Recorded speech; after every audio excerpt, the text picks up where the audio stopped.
Okay, video ni adalah semua yang anda perlu tahu tentang ESP Inflatable Automatic Life Jacket.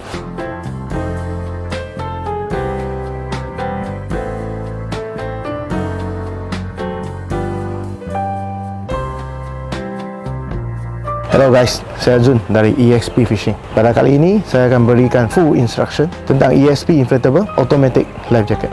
Life Jacket ini disahkan oleh CE dan ISO dalam kategori Type 5 atau lebih dikenali sebagai PFD, Personal Flotation Device. Jenis ini adalah special design, sangat sesuai untuk nelayan, pemancing, kayak dan sebagainya.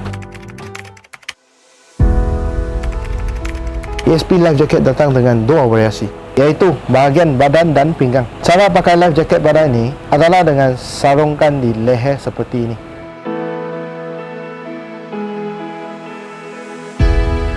Dan masukkan buckle di bahagian perut dengan ketat. Life jacket pinggang pula dipakaikan seperti tali pinggang saja. Korang boleh arahkan di depan ataupun belakang, ikut keselesaan dan pastikan ketat. Life jacket ini ada cara manual dan auto trigger untuk pelepasan gas CO2. Cara manual, korang boleh tarik tali dari manual trigger ini untuk keluarkan gas memasuki bladder atau dipanggil pelampung. Okey, apabila sudah digunakan, indikator hijau ini akan terpelanting keluar. So, jika tak ada indikator hijau ini, bermakna sudah pernah trigger. Kemudian, auto trigger pula berfungsi melalui tekanan air. So, situasi yang mempunyai tekanan air adalah tenggelam dalam air.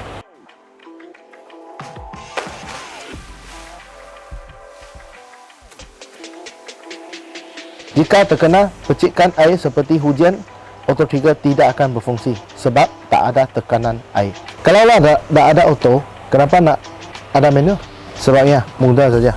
Kita mesti sediakan payung sebelum hujan. Kalaulah sensor tiba-tiba tak boleh fungsi, kita masih boleh guna manual. Cara nak cek auto trigger sudah boleh fungsi atau tidak, korang boleh cek di bawah sensor ini. Jika masih ada cap hijau, bermakna sensor belum pernah trigger lagi dan masih boleh fungsi. Jika sudah trigger, cap hijau tidak ada sebab dah pelanting keluar. Servis berkala pada ESP Life Jacket ini sangat penting untuk keselamatan korang. Sekurang-kurangnya setahun sekali. Lebih kerak, lebih bagus. Setiap kali servis ada 3 perkara yang perlu korang cek. Okey, first kali, korang boleh cek expiry date pada sensor auto. Jika sudah melebihi tempoh, anda disarankan untuk tukar baru. Biasanya tarikh expired memakan masa selama 3 tahun. Tapi berbeza pula dengan cek silinder CO2 ni. Di sini tiada tarikh expired, tapi korang dapat lihat tarikh keluaran kilang. So, korang genapkan saja lagi 3 tahun. Sebab biasanya silinder gas selepas 3 tahun, gas akan mula berkurang sikit-sikit hingga tahun kelima.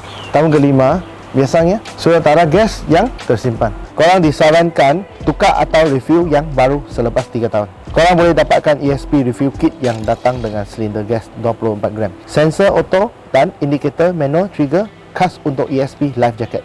Ke mana nak dapatkan? So, korang boleh tekan link di bawah video ini. Okey, yang kedua, pastikan silinder gas tidak berkarat. Jika berkarat, mungkin gas akan mula bocor. Macam mana nak cek gas bocor atau tidak? Korang boleh gunakan penimbang dan pastikan berat tidak kurang daripada berat minimum silinder gas. Contoh, ya, tertulis min GWT 107 gram. Bermakna berat minimum pada silinder gas 24 gram ini adalah 107 gram. Kalau yang dah pakai atau bocor, memang akan kurang daripada 107 gram. Yang ketiga, pastikan indikator hijau pada sensor auto dan manual trigger ini masih ada. Jika tak ada atau tercabut, bermakna sensor auto atau manual trigger sudah digunakan. Jadi, ia perlu digantikan yang baru. Cara nak review semula sensor auto dan silinder gas ini mudah saja. Buka sensor auto dan silinder gas yang lama macam ini dan masukkan yang baru.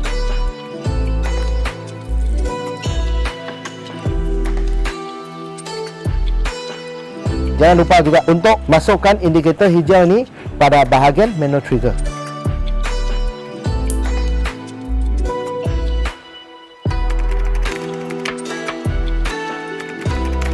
Jangan simpan di tempat yang bersuhu tinggi hingga 60 degree Celsius. yang boleh mengakibatkan gas terlalu mampat dan letup. Asalkan elak keluarkan silinder gas ini terkena direct cahaya matahari, biarkan di dalam life jacket.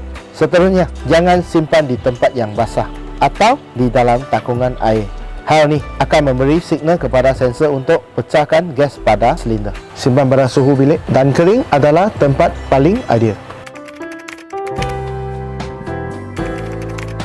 UFD sebenarnya mempunyai beberapa kategori mengikut daya apungannya dalam Newton. Dengan nombor yang lebih tinggi menunjukkan lebih banyak daya apungan. Antara tahap daya apungan yang biasa ada di pasaran adalah 50 Newton, 100 Newton, 150 Newton dan 200 Newton. Ke atas pun masih ada. Tapi daya apungan pada ESP life jacket ini dapat menambung daya apungan minimum sebanyak 100 Newton. Untuk lebih senang faham, 100 Newton bersamaan 22 lb atau 10 kg berat yang mampu ditampung life jacket. Tapi dekat packaging ESP life jacket tulis 45 kg hingga 105 kg. Macam mana? Ini adalah bacaan berat yang bukan dalam air. Jika berat di dalam air, lain pula bacaannya. Cara kita nak kira berat kita dalam air, boleh guna formula ini. Berat badan kita tolak dengan 80% berat air dalam badan dan tolak 15% berat lemak. So, dapatlah jumlah berat sebenarnya di dalam air. Korang boleh refer jadual yang disediakan ini. Contohnya, berat 100 kg, so berat saya dalam air jadi 5 kg. So, life jacket ada buffer daya apungan 5 kg dari 10 kg tadi. Dengan 5 kg, inilah yang akan menampung berat pakaian, daya arus air dan angin. So, ESP life jacket menyatakan 105 kg adalah berat maksimum. Ia bersamaan 5.25 kg berat dalam air. Berat buffer ESP life jacket akan jadi 4.75 kg sahaja. So, berat lebihan atau buffer daya apungan mestilah sekurang-kurangnya 4.75 kg dan ke atas. Dengan ciri-ciri ini, ESP life jacket lebih sesuai digunakan pada kawasan air yang tenang seperti tasik, sungai, laut yang tidak berombak, dan kurang sesuai di kawasan seperti laut dalam yang bergelora atau sungai yang berarus deras.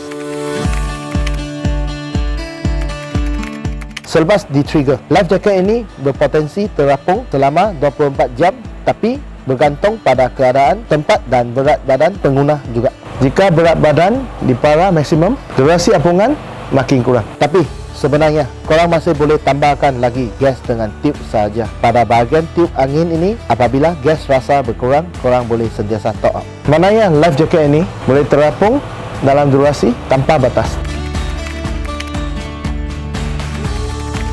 ESP life jacket juga ada whistle yang sudah disahkan oleh ISO khas untuk meminta pertolongan apabila berlaku kecemasan.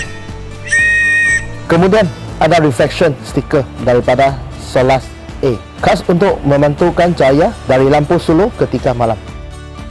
Aksesori tambahan ini lebih mudahkan misi menyelamat. So, lepas ni korang boleh follow ESP untuk ketahui perkembangan produk terbaru.